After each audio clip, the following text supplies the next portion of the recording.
Hi అండి. ఈరోజు నేను ఉల్లిపాయల కర్రీని ఎలా చేయాలో చెప్తాను. ఇంట్లో ఏం లేనప్పుడు ఉల్లిపాయల కర్రీ మనం చేసుకుంటాం కదా. ఉల్లిపాయలన్నిటినీ కట్ చేసుకొని బాణలిలో నూనె వేసుకొని నూనె బాగా మరిగాక అందులో కొంచెం ఉప్పు వేసుకోవాలండి. ఎందుకంటే ఉల్లిపాయలు ఉడకడానికి ఉప్పు బాగా ఉపయోగపడుతుంది.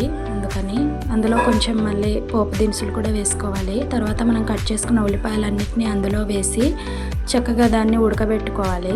ఉడకబెట్టుకున్న తర్వాత మగ్గాక కొంచెం పసుపు వేసుకోవాలి. అందులో పసుపు వేసుకున్నాక బాగా కలుపుకోవాలి. కలుపుకున్న తర్వాత అది అందులో కొంచెం నీళ్ళు వేసుకోవాలి.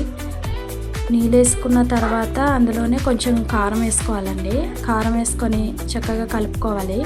కలుపుకొని ఉడకబెట్టుకోవాలి. అప్పుడు దాకా ఉల్లిపాయలు ఉడికిందో లేదో ఉడకబెట్టుకొని తర్వాత తీసి చూసుకోవాలి.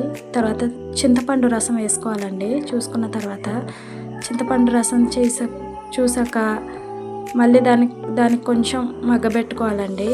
మగ్గబెట్టుకున్నాక చక్కగా ఇంకా మనం సర్వ్ చేసుకోవడమేనండి. చాలా అంటే చాలా టేస్టీగా ఉంటుంది, చక్కగా ఉంటుంది. ఇది ఇలా ముద్ద పెట్టగానే నోట్లోని కరిగిపోయేంతగా అనిపిస్తుంది. కూరగాయలు లేదన్న ధ్యాసే పోతుంది మనకు.